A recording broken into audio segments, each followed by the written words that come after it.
Good morning, good afternoon, or good evening. Welcome back to Bariatrics and Beyond, the podcast where we talk about life before, during, and beyond bariatric surgery.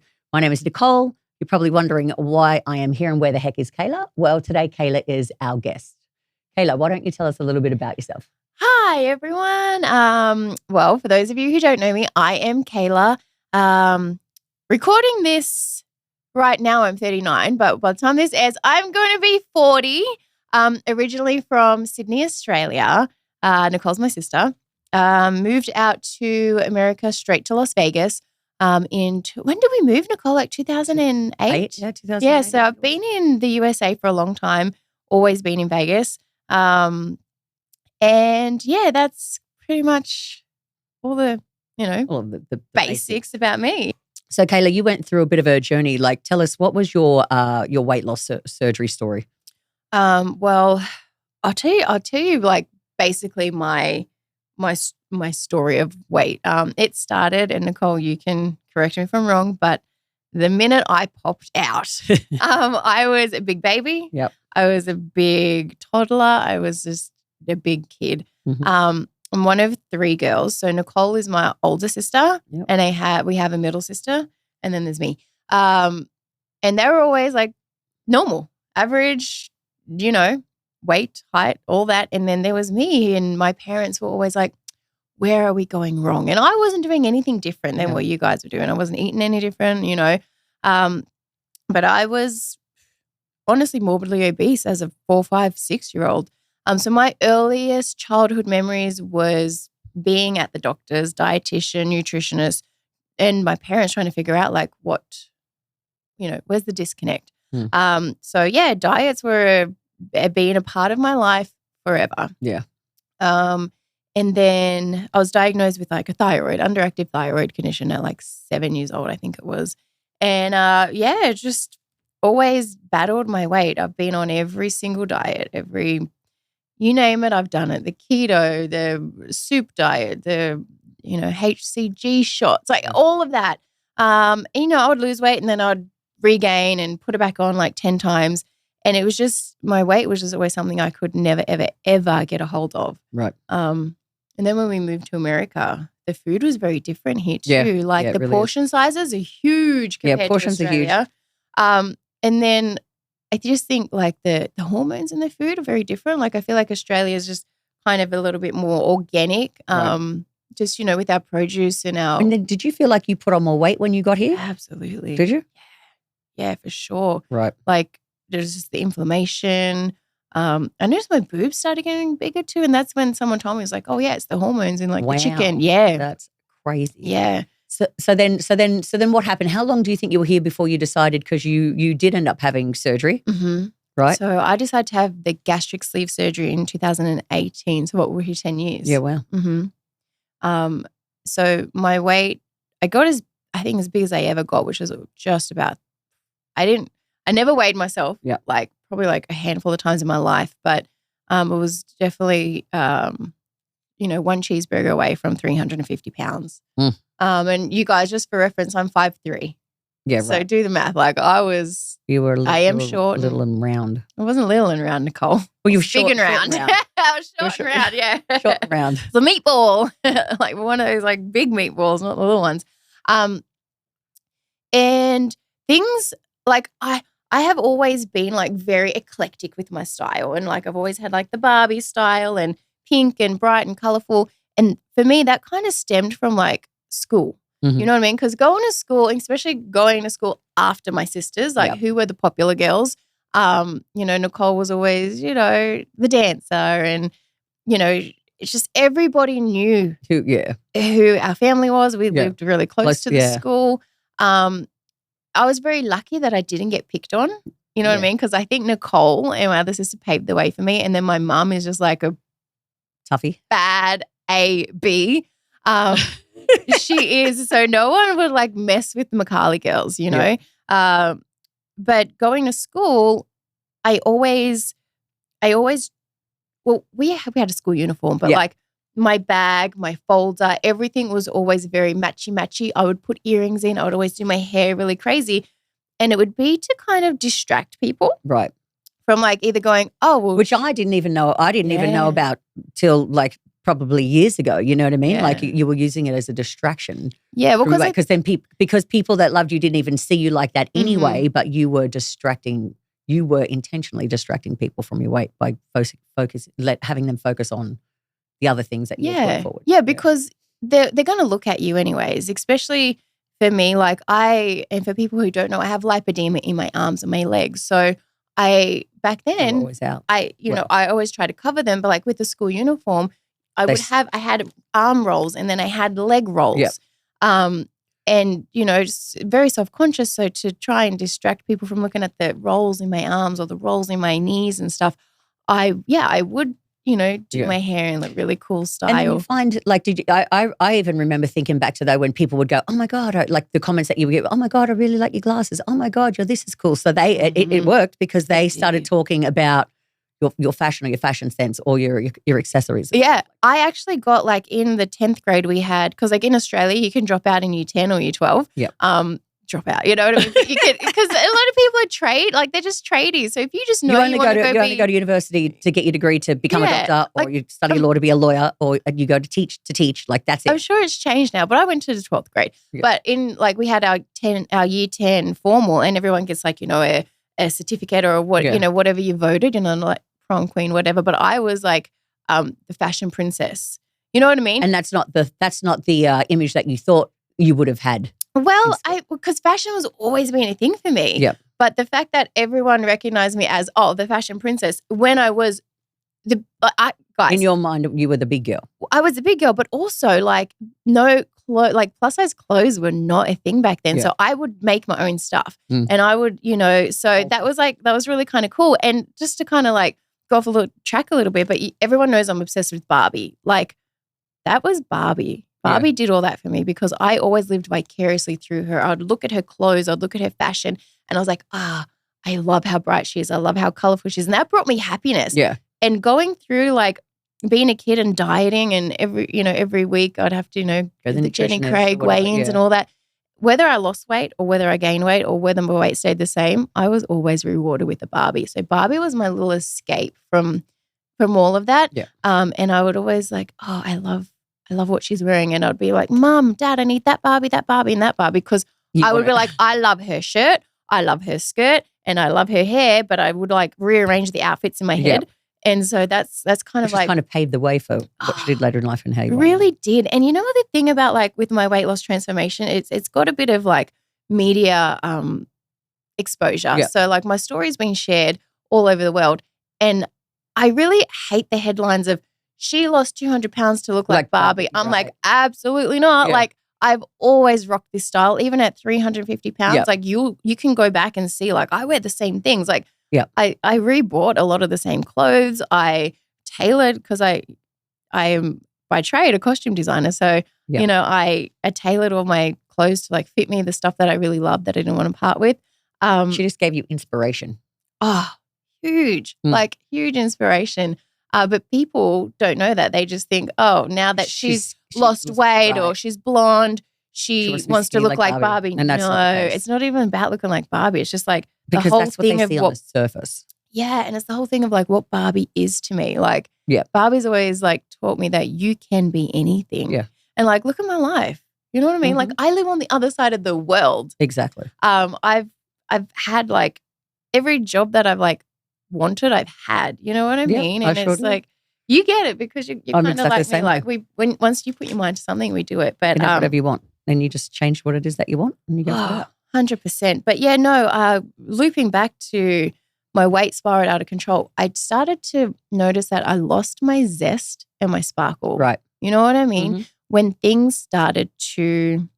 life started to become restricting. Right. When things started to hurt, and I couldn't disguise it with the most amount of pink in the world. Like that was when I was like, and I love life. Yeah. And I remember watching a documentary, and it was actually it was like Kiwis. It was like a New Zealand documentary, but it was on Netflix. I can't remember what it was called. But the guy was in the doctor, and he was like, the doctor's like, you're morbidly obese. Morbid meaning death. You're deathly fat. If you don't change, you're going to die. I was like, holy crap. Like I always knew you hear the word. I knew I needed to get a hold of it, but like that scared the bejesus out of me. Right. And I remember crying as soon as I heard it, and all night I was crying. And then I was like, I need help. Right. I need this surgery. And weight loss surgery was something I always wished I could do. Right. But I just never thought it was possible. Like Right. I just never thought, especially moving to America, and I didn't have health insurance at the time, and I wasn't making much money. And I just thought, oh gosh, I'm not going to ever have these thousands of dollars to make it happen. So how did you come about hearing about EOC?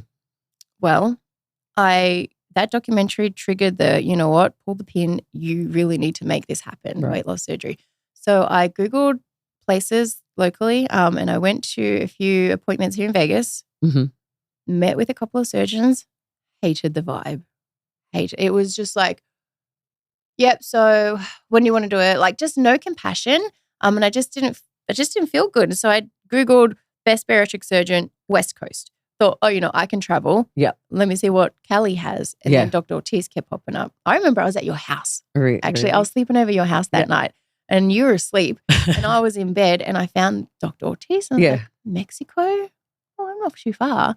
And then I read the website and I was like, this sounds good. And they said from under $5,000. And I was like, there's no way because the places I was going were like $25,000, $35,000. And I was like getting ready to apply for a personal loan. Yep. And then I was like, Nicole, if I don't get approved, can you apply for me? And my sister is ride or die, you guys. She's like, yep, I'll apply if you don't get approved. Like, we'll make it happen. You want it, we're gonna yeah. It doesn't matter. We'll just make it work. Yeah. So that's exactly what she said. She's like, we'll make it work. We'll figure it out. And so that was kind of like when I thought this is kind of going to be doable. And then I seen the under $5,000 and I was like, there's no way. Like this is like a dream come true. Like this cannot be real. Right.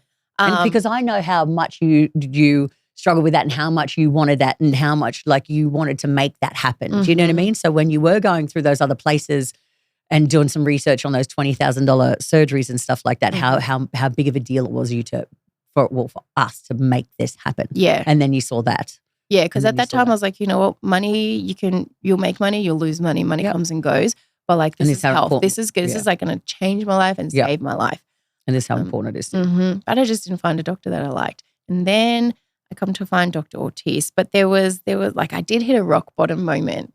Remember that rock bottom moment? Yeah, let's talk about it. Yeah, talk about it, Nicole. When I think about the rock bottom moment, Nicole cries. So I feel like it was me. It was me. Well, it kind of was me. It wasn't you. Like it was just you not and me hiding how upset, how like actually depressed. I hate saying the word depressed because I don't feel like it was that right. But like I was at upset and unhappy. One of my lowest points in my life, like just so unhappy that I was masking it and nobody knew. Right. And I needed to go renew my passport. Yep, that's right. And we can only do that Aussies, like there's no Australian embassy in Vegas. So I had to go to LA to do it. And Nicole was traveling at the time for work. And I was in LA. She was in LA and she was like, come this weekend. It was like, was it 4th of July weekend or something? Like it was like a holiday weekend. It was a holiday. Yeah, it was like the 4th of July. Yeah, she's like, come out for the weekend. We're going to go here, there and everywhere and then go get your passport done at the same time. And I was like, well, this sounds like a great time. But mind you guys, I hadn't been on a plane since 2008. Wow. Yeah. And at this point, it was like 2018. Was it? Yeah. Or was it? No, it was a little bit. It was the year before that. It was 2017. Yeah. So it's like, almost 10 years. And I had put on a lot of weight. And it was the first time flying by myself. Yep. Since being in America. And I needed 2 seats. Yeah. And I remember you all freaking out about it and stuff like, what am I going to do? Whatever. And I'm like, we just get 2 seats. Yeah. You get the one. Yeah, because Moneybags over here was making really good money at the time and I was poor at the time. And then I'm like, we'll just make it work. Nicole's always like, just buy 2 seats. And I'm like, I can't afford 2 seats. She's like, just buy 2 seats. She's like, hey, you got 2 seats, da da da da. Like she bought me 2 seats. Very directed to the point. And Nicole just like, just get 2 seats. She just makes it happen. And I feel bad. No. But I felt horrible, but I had to purchase 2 seats on the airplane and I didn't want to ask for a seatbelt extender. So I actually purchased one on eBay. So you guys, you can actually, there's a thing, if you don't want to ask for a seatbelt extender, they sell them on Amazon and eBay or wherever. But just be aware, Southwest has a different buckle than the rest. No. There's a buckle called a B buckle and then there's the regular buckle. Wow. Southwest has the B buckle and I ended up buying both just in case. So I have 2. Holy crap. You never know that. No. These are the things that us big people need to think about. Right. But But I did it. And then I met Nicole in LA. And at the time, we were both working for the same show in Vegas. But Nicole traveled the world with the team, and I was the costume designer for the team here in Vegas. So I met them. I met all the boys. Yep. We were for those of you who don't know, it was Thunder from Down Under at the time. And so, they're all like, they're like my brothers, but they're all very big and buff and fit guys, Nicole said, what do you want to do today? Like, we're going to go out to this day club or whatever. But I had this brilliant idea before we hit the day club. Let's all go, it's like my favorite thing to do. Let's all go to the thrift store and pick the most outrageous, crazy outfits for each other. So this is like my dream day. Yeah. You know what I mean? I style these guys on the regular, like for the costumes and stuff like that. But like to have everyone and like me get to pick something in a thrift store. Like the most ridiculous things. And these guys will wear whatever you tell them to wear. Yeah. You know what I mean? They're not even used to wearing clothes. So it was just like they were so up for it. Everyone was in such a good mood. Yep. And Nicole was like, well, the thrift store's only like 5 blocks away or whatever it was. Yeah, a couple But mind you, it was 4th of July. It was freaking hot. Mm-hmm. Now, at the time, I was wearing like, I didn't show any skin because I had hit all my rolls, but I had like a long skirt, a long shirt. I had leggings underneath because my fat was sweaty. You know what I mean? Yep. Like, and I didn't want to chub rub and all that. And I was dying. And these mofos are like power walking down to the thrift store and I could barely keep up. And I had already had it in my mind, like I was already in pain, just no one knew. But my feet were sore. I was sweaty. And then I almost fell over. And my sister's just like, leader of the pack. And I'm tagging along at the back. And I just couldn't keep up. And I felt so bad. And we had a moment. Nicole didn't understand why I was so, she's like, what's wrong with you? Like, you wanted to do this and what's wrong? And I was just like, because you wouldn't say anything. Do you know what I mean? And I think, and then I'm like, we're going to go to this bar, we're going to grab a drink. And you're like, I'm not coming, I'm going to stay here. And I'm like, you came out here for this reason. Like, what are you doing? Like, come. Do you know what I mean? And then I think I got a phone call from my other sister going, what's going on? Like, why is Kayla in the room crying? I'm like, what are you talking about? So then I get mad and I like huff back to the hotel room. And I'm like, what are you doing? She's like, oh, and I'm like, what's going on? It was my breaking point. I just had a breakdown. And I don't ever really cry. Yeah. And I was just like bawling. I'm like, and then I was getting mad because she was crying. I'm like, but why are you crying? You're here. We're supposed to go here. You don't want to come to the club. And I'm like, you don't understand. I'm in pain. Yeah. Like my feet hurt, my ankle hurt. And you hadn't slept from the night before. It was everything. Yeah, because I had worked a late night the night before. But I was like, I can't keep up. And that was the first time like I missed out on a really fun day because my weight stopped me. So let's talk about this. So, you were saying you had like some restrictions and so like that was the first time. Well, that was your rock bottom moment and that's where you decided to make a change, right? But there was other things that you did, being in Vegas where we wouldn't necessarily know, but you would stop going to shows because you would think, hang on a second, does that chair have arms? Yep. Like, and we didn't know about this sort of stuff, but I'm like, just come, we're going to watch blah, blah, blah. We're going to Cirque du Soleil. And you're like, no. And let me just look at the seating chart and then, oh, hang on, those chairs have arms, so you didn't go. But nobody knew. I'd Google that. Yeah. So hey, do you want to go to the movies or what theater are we going to? Or blah, blah, blah. And I'll be like, oh, they've got the old seats. So I'm not going to fit. Yeah. So you started to notice that in life you had some restrictions, right? And then you had your rock bottom moment. So then how did you, after finding EOC and using them to go through your gastric sleeve surgery, how did you end up losing 200 pounds? Well, obviously the gastric sleeve was the pivotal moment. I knew that if I was going to try something, again, it's not going to be another diet. It's going to be a lifestyle change because my thing was, you're going to lose weight no matter what you do, but if you don't keep it up, you're not going to succeed. And you're a very determined person. Yeah. Very, very determined. The thing is, I had to hit that rock bottom moment to know where I never, ever want to go back to. Right. But also I changed this. It was all here. It was like, I'm not putting myself through surgery. Yep.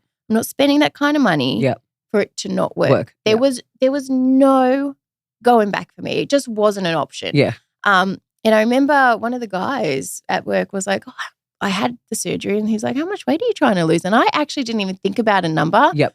Because my goal was to be consistent. Right. And I tell that to everybody. So many people like, the scale isn't moving. Throw the scale away. Yeah. It's not about a number. It's about changing your life. Like you're having this surgery. For me, it was to save my life. Yeah. It was to add years. It was to fit in those seats. sit in those seats, do all those things. I was stopped, like all those things that I stopped doing. Yeah. So and that other people don't notice, but you in your mind have stopped doing, and we just, she doesn't want to hop on this day, or she doesn't want to come here. So for me, I'm not going to lie, I was strict. Very, very strict. Very strict, because another thing about me is I'm an all or nothing. Yep. You know what I mean? Oh, yeah. Which isn't necessarily always a good thing, because you need to find balance. And I think I'm now that I have a hold on everything and I've figured out my lifestyle, like I'm introducing balance. Right. But for the longest time, I was all or nothing. Yeah. Like I remember it was a good solid at least 2 years of all or nothing. Like, and it was majority of it was nothing. All or nothing. You know what I mean? Yeah. Like even the first two, because I think, like you lost. How much did you lose in the first year, and then how did you ramp it up? That second year, because how did that go? Yeah, so the first year, I feel like I lost about like 100 and something pounds, Maybe 50. 150, yeah. And then it's those last 20, 30 pounds that you need to lose. Yep. And then the second year, I think I lost about another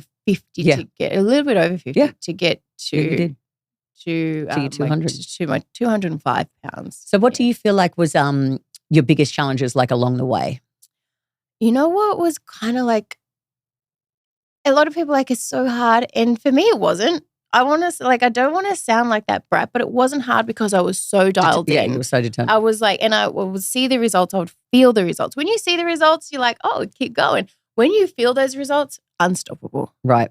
I was unstoppable because I'm like, I feel on top of the world. And you're just going to keep going. But the biggest thing that I had to change and kind of disassociate was food and social. Right. I did not realize how social food was. Right. Hey, what are you doing? Come over. I'm going to cook dinner. Yeah. Hey, let's go out here to eat. Yeah. Let's go here to grab this. And everything revolved around food. And I didn't necessarily realize that before. Yep. And I was never like an emotional eater, but I definitely realized I found joy in food. Absolutely. It does bring you joy. Mm-hmm. So without thinking, oh, this food makes me really happy, but it's in the majority of places that you go to when you're feeling happy about other things when as well. you're socializing, everything has food attached to it. Mm-hmm. So, I wouldn't want to miss out on the event. Yeah. Now that I could actually fit in the seats and not have to, I wouldn't want to miss out, but I would just figure out smarter choices. Yeah, things that worked with what I was doing. But at the same time, when people were like date night or whatever would come around, it wasn't about going out to a restaurant. It was like, I started doing things that so my date nights were like, let's, tick off something that I normally wouldn't do. Let's go go-karting. Right. Let's go. I remember I went go-karting. I went archery. Roller coasters. Yeah, roller coasters. Mm-hmm. All those other things. So that you would never know that you had never done before. Yes. Mm-hmm. Yes. While I still, I recommend for people, because I also feel like another thing about food is you either associate it with socializing or when you're bored. Yeah, boredom. I'm a boredom eater. Like I will go, I'm a bit bored. Well, I'm going to go to the shop and I'm going to find something that I can cook today and spend the whole day cooking it and 5 minutes eating it. 2 minutes eating it. Nicole inhales food. And it's gone. But But yeah, I do that. I didn't think I was an emotional eater either, but then I realized I do it when I get bored. Mm-hmm. I get bored, I go to the fridge. I noticed that too. You do, yeah. So I would pick up a hobby or a habit. So this is also You're so mindful. Like I am. No, it's aware. You're very aware. But here's the thing with that. Transfer addiction is a real thing. So some people will substitute food for things like alcohol and drugs. So you have to be very, very aware of that. So I say pick up a habit that is going to contribute to your life. Right. You know what I mean? Like add value to it. So maybe learn that, take a Spanish lesson or learn that language you've always wanted to learn, or, acquire a skill that, you know what I mean? Mm-hmm. That's going to keep you busy, but it's going to add value to your life. Right. That's quite good advice. Yeah, thank you. However, it's actually quite smart. It absolutely is. It's actually quite smart because I don't think people think about that. Like I wouldn't think about it. Yeah. You jump into habits. Like that's what it is. Yeah. It's a habit. But if you're actually consciously thinking about a good habit, Like that's actually I'm really proud of you for that. That's actually really smart. Thanks. You want to know okay, so I'm like almost 7 years post-op, but you know that what I did even still to the other day, like it was Sunday and I was like a little bit bored and I was like, oh, I don't want to eat, and like, Yep. I'm like, I'm going to teach myself, and you know this, but I'm going to teach myself how to thread.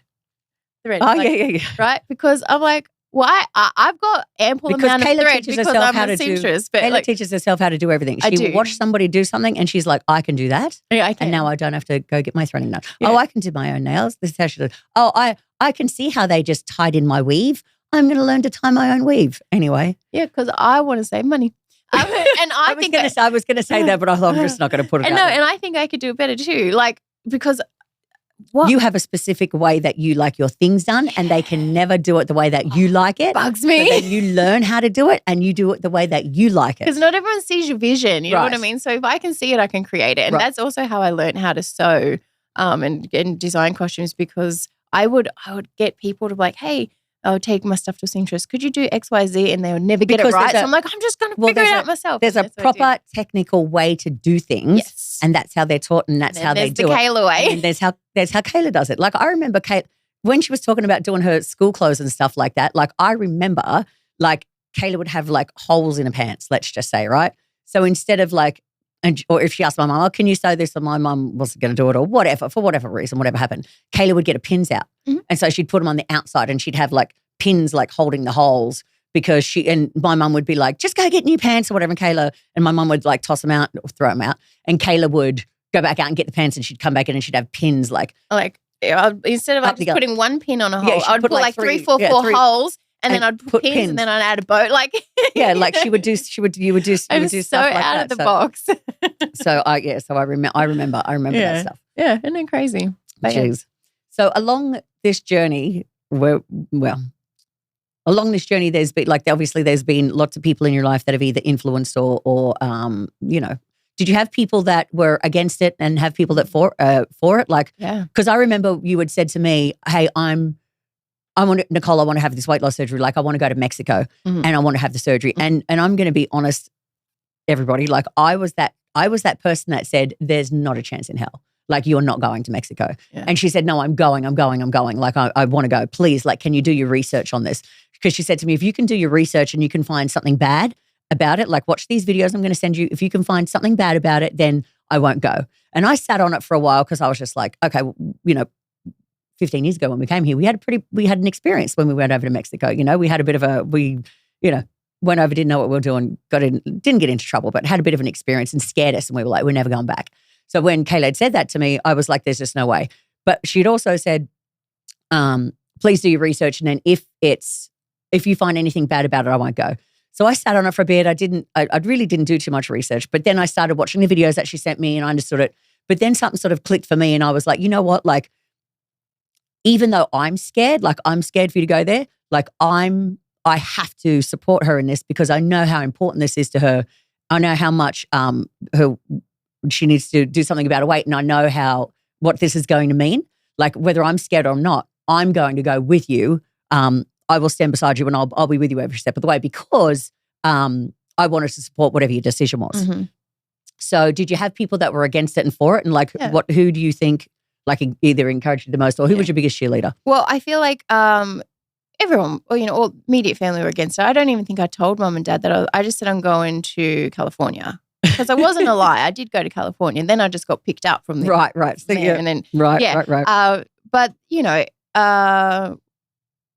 my immediate family were definitely supporters. It wasn't necessarily about even Mexico, but my husband, at the time, didn't want me to have weight loss surgery. Didn't want me to lose weight. Yeah. And I was like, if you want me to survive, I need to do this. And so he finally got on board. But I think also as well, people when you tell them stuff like that, right? Like they make they form an opinion, right, on whether you should or shouldn't do it or whether you should go here or there. But and I know it personally from myself, when I said that to you, like there's no way. The reason why I said that is because I was really uneducated on what it was like, right? So for me, when I went there and I found, and I did that every step of the way with you, I formed a different opinion because I'd been through the process, right? And so when you take opinions from people that are uneducated on the situation or the procedure or the process, like if you're taking somebody's opinion into consideration that hasn't been through it, all it is an opinion. But if you take it an educated or even an informed opinion, then you're going to get a different opinion. So you have to really listen to, you know what I mean, the right but people. I will say Nicole was definitely my biggest cheerleader on my journey. I feel I'm the biggest cheerleader in life. Yeah, Nicole's the biggest instigator. But no, but you guys, there are going to be people in your life that don't want you to either have surgery or lose weight. And you have to understand that's kind of a reflection on them and their insecurities. People don't want you to change. They know you how you are. Everyone in my life knew me as like Kayla, the big girl. You know what I mean? So people were worried that, and do you know how many people said to me, just please don't change who you are. Just please don't change. And like, I never wanted to change who I am. Right. And you didn't. I didn't, you know, and a lot of people have said that. You have stayed the same. And I was like, I'm not going to go for a personality transplant. No, I know, but people do change. You know what I mean? Yes, but I have gained other personality traits. You know what I mean? Like I've become more disciplined, more determined, more structured. Right. You know, and I thought you were going to say confident, right? But then, no, but that's what that's the first word that I thought was going to come out of your mouth. And then you used a whole lot of different words just then that I didn't even think of. But you're absolutely right. You did. But you were always confident. I was always confident. I never not liked the way I looked. Right. You know, because I created the way I looked. I always, you know, but it was an image. But yeah, so it's very important that you guys have a really good support. A good support system and take a companion with you as well. Yeah. Yeah. Because we had a good time. Oh, we had the best time. We thought we went on holidays. We were. We've just gone on holidays. So with EOC, right, obviously they do bariatrics and plastics. Can we flip to plastics for a little bit real quick and you tell us a little bit about the plastic sort of side of things? Yeah, so I reached my goal in 2020 and my reward to myself was getting my arms done because I thought if I could not wear sleeves, and I wore sleeves since I was a kid. Yep. I just wanted to like do that. So put in for my consult and they were like, I was like, just arms. And they're like, well, you need blah, blah, blah, blah, blah, blah. I was like, oh, well, that was humbling. But I ended up just doing my arms as my first surgery and Nicole helped me with my recovery. And I remember the first time you brought me a ballerina dress, as actual vintage ballerina costume. And I freaking love that dress.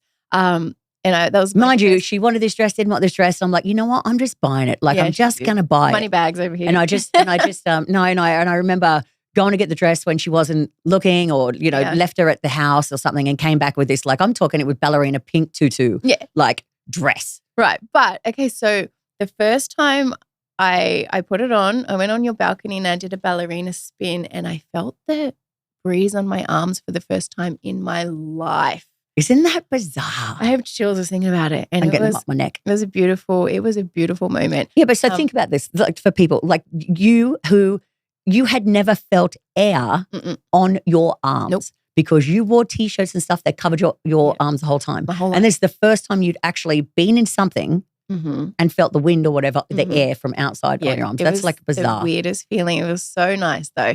So that was my first surgery. And then, so I had my arms done and then EOC asked me to come work for them. So at the time, it was during the pandemic. So at the time, you know, I costume designer, stylist, wardrobe girl for a show out here. Pandemic shut the show down.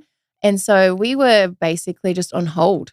And then Michelle reached out to me and was like, hey, like while everything was on hold, I thought, you know what, I can kind of work on my social media now because I wasn't documenting my journey online because I was always in the plus size, fashion, blogging side of things and I was losing a lot of followers. So I kind of reinvented myself and I opened up a different account to document, you know, to showcase my transformation. Right. And then it all kind of blew up. I got lots of, you know, interviews from a lot of people like in Europe. Like I did a lot of you know, overseas, Daily Mail, everything, the Today Show.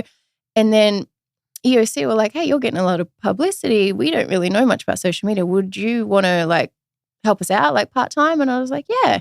And then because I remember you saying to me, right, like it was almost like, and this wasn't like an intentional thing, right? Like this was an intentional thing. Oh, we need to create this and do publicity and marketing. It wasn't like that at all. I remember you being in the house and going, you know what? This company has literally like changed my life. They've changed my life. They've saved my life. Like I feel so good. Look at what I've done. I need to tell people about it. I was telling everyone about genuinely I need to tell people about this because if you were stuck like me and, you know, these $20,000, $30,000 surgeries or whatever, this is how it's worked for me. I need to tell people because I about had it. no idea And medical that's what it tourism was a thing until I fell into it by accident. Right, and exactly. I was like, so many people don't know about this. So many people don't know. You can go and have this surgery for $5,000 and your life can change. And so I remember saying to you, like, I need to tell the world. Yep. And so when I started my social media, I told the world, and it wasn't in a like, any type of way. Like I had really I just fun. need to Really, I had a fun job. I wasn't trying to get in, or That's whatever. right. And then, pandemic shut me down. And then Michelle was like, do you want to come work for us, like to help us out on social media? Because, we don't really know much about Instagram, and TikTok was just a thing at that point. And then I was like, I think you guys should do a TikTok. And they're like, we're not dancing, and, we'll leave it up to you, whatever you want to do. Yep. And then I told her, she's like, what do you do for work? She didn't even know what I did. And I was like, well, I'm in showbiz, but it's kind of on pause right now until pandemic. And then she's like, well, would love to have you full time. Would you consider giving up? Said, yes, I would you consider like throwing all that away and coming with us full time? And I was just like, say less, and the rest is honestly history. So I started the TikTok, and I remember it was Easter. It was Easter Day, and Michelle gave us all Sunday. It was Easter Sunday. Michelle said everyone have the day off, so I did like really quick TikTok, and it was a video of like, girl, don't do it. And it was like, don't go to Mexico for weight loss surgery. And it was me in the hospital bed, and me overweight. And then actually what the video that it clipped to was like you capturing me twirling on your balcony, feeling the wind on my arms for the first time. It was that clip. Yeah. And then it was like 200 pounds later, bam, me twirling in a ballerina tutu. Yep. And you guys, that did 14 million views. Right. It was Easter Day, and everyone's like, what's happening? on? Like phones are blowing up, everything's happening. And then it just overnight, we gained like, I think 100,000 followers overnight. And the company just went, we had to put on more surgeons, more coordinators, and the rest is history. And I just think, honestly, I've had cool jobs in my life, but this is the best. I'm so lucky. I'm so blessed. I'm so thankful. This is the best job for me because it ties my lifestyle and my job, and I get to help people. And you're passionate about it. Like, this is a genuine passion. Like, you've lived through it. Like, you were passionate about it before you fell into this. And now you've just fallen into the right crack. Yeah, it was just feels like it was absolutely meant to be. So what do you feel like the best piece of advice that you can give people who want to move forward? The best piece of advice is start here. It all starts here, and then everything else flows. Keep a very positive, happy mindset throughout it. There are going to be days where it's harder. Of course, that's life, but stay positive about it. Don't worry too much about the scale. Yes, it's a source of it's a measurement. It's a source of measurement. Yeah. It's not necessarily, it will take away your happiness. It will also add happiness, but don't focus on that. Don't let your happiness define your happiness. Don't let it define your happiness. My advice would be consistency. Right. Be consistent. People say to me, Kayla, how do you stay so motivated? I ain't. Yeah. I don't stay motivated, but you know what I do stay? I stay disciplined. I have discipline and I have consistency. And with those two, you will not fail.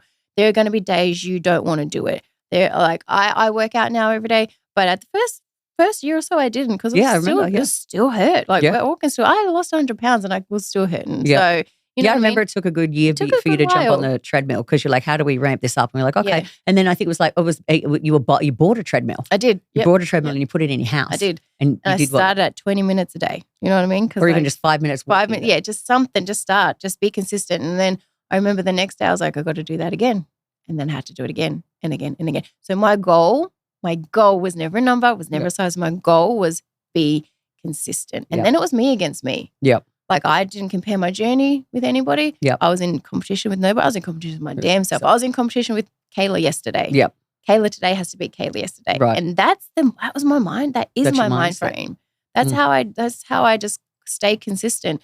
And if you have consistency and discipline, I guarantee you're not going to fail. And sometimes it feels like, especially if you're like me, you have a huge amount of weight to lose, it feels like you're never going to achieve it.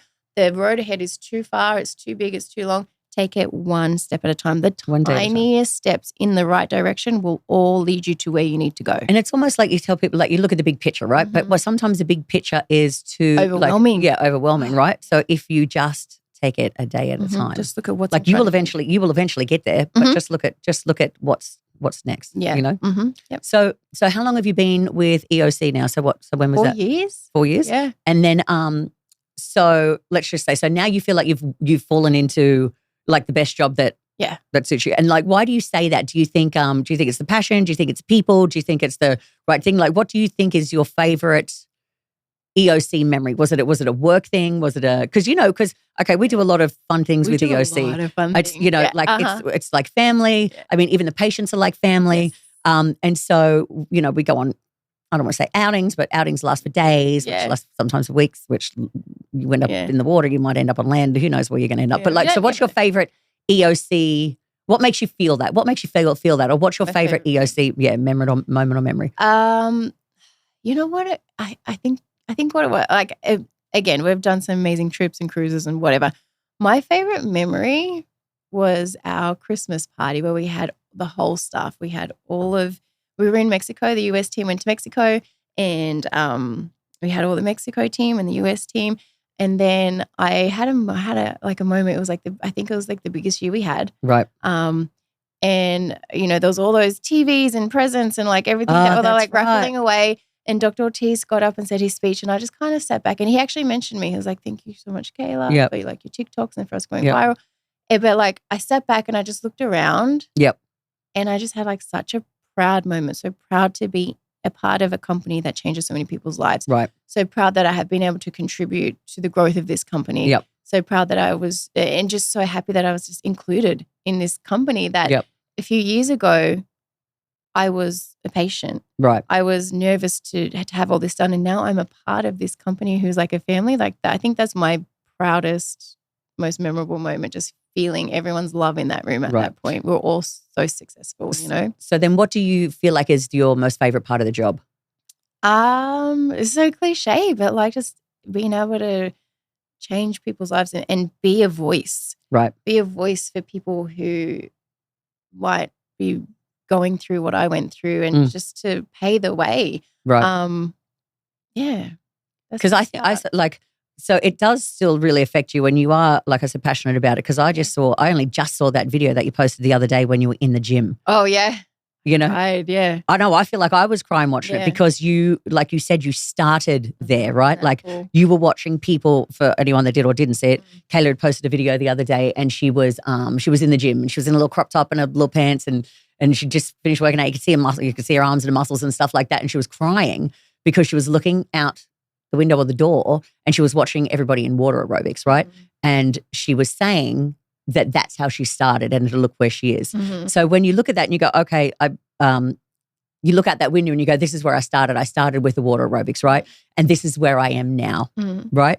So this is where you are now. So what is next? Sky's the limit. But what's next? So I get emotional because I remember doing the tricep push downs and looking out that window, and I was in like long sleeve shirt, long sleeve pants. I didn't think I was going to make myself cry. I was the youngest person in that pool.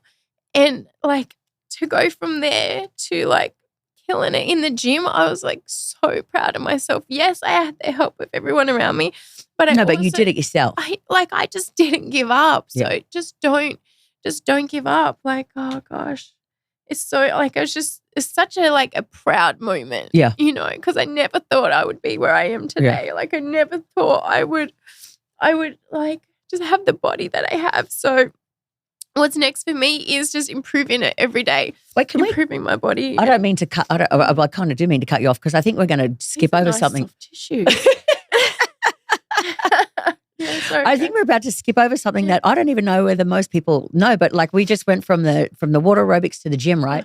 And we're going to ask you about what's happening next. But there was a whole other thing in there that we didn't even talk about, and that was Kayla said to me, the next thing I want to do is I want to be strong. Yeah. She's like, I don't even know if you're going to say this, but I'm going to say it just in case she doesn't say it. Kayla wanted to enter a bodybuilding competition, right? She wanted to do a bodybuilding competition. So she's always pushing for like the next thing, right? Or how can it be better than this? And I know it's coming up to the time of the year, and sometimes at the end of the year, Kayla wants to focus on her goals for the next year and how can I be better? And I keep saying to her, it's just another day. New Year's Day's, it's just tomorrow. You don't have and she has all these goals and stuff, and that's fine. But she said, I want to do a bodybuilding competition. I want to go in a transformation category. So guess what she did? She went into a bodybuilding competition, right? Put herself like way out there. I'm talking about she went to Atlanta. Yeah. She went to like Miss Olympia's competition. Like she was like setting massive goals. So can you talk about that for a little bit? Like, sorry to take you off the track, but I feel like you're about to miss a massive part of. No, that's a massive accomplishment. So I incorporated fitness. Right. After I got my head right and got my nutrition down, I incorporated fitness and I hired a trainer. And actually we had Malik, my trainer, on. And I just buckled down and I wanted to put myself through the training process of what a bodybuilder would go through. Because I conquered everything, thus far. So I'm like, let me push myself to the next limit. And I did. And it was really hard. Like losing weight, you guys, was easy. Building muscle is freaking hard. But I did it. I went to Atlanta. Long story short, I freaking won. I won. But, what's next for me is I'm still not done with my plastics. Like I still haven't done my lower half. So, this episode is airing on New Year's Eve. So my goal, and I'm going to tell you guys, and this is holding myself accountable. This is your resolution? My goal, I want to finish my body.